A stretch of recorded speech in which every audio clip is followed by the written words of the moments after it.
wardegdega daawadayaal maxaad kala socotaa ninka wariyaha ee lagu magacaabo Jamaal Maxamed Cismaan oo kamid ah wariyaasha waaweyn ee telefishinada caalamiga ah ee Channel 4 u shaqeeya dalka Ingiriiska in lagu xidhay magaalada Garowe caasimadda dowladda Puntland.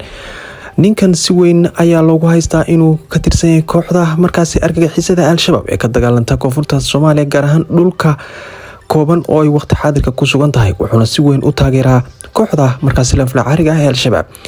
dhowr mar ayuu baraha bulshada gaar ahaan Facebook waxa uu ka taageeray kooxdaasi isagoo sheegay inay tahay kooxdaasi kooxda kaliya ee ugu dambeyntii Soomaaliya la wareegaysa waa sidoo warar hore ku sheegay.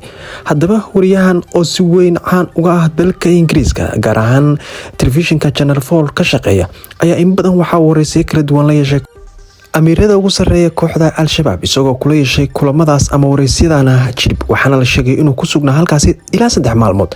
haddaba arinta lagu haysto Jamaal Cismaan ayaa waxay tahay qoraallo uu ku taageerayo oo Facebookiisa soo dhigay tiraba dhowr jeer kuwaas oo leeyahay Al-Shabaab waa maamul jira ama waa maamul Islaamiya. waxaa jirta dhacdo oo mar dhexdaas Facebookiisa ku soo qoray halkan idinka muuqato uu leeyahay kafeega ma jecli laakiin markaan Itoobiya joogo waa lagama maarmaan inaad cabto subaxeed waxaad dareemaysaa inaad dhulkaagii hooyo joogto ee jilib. waxa uu ka wadaa markaan jilib joogana waxaan cabaa shaaha.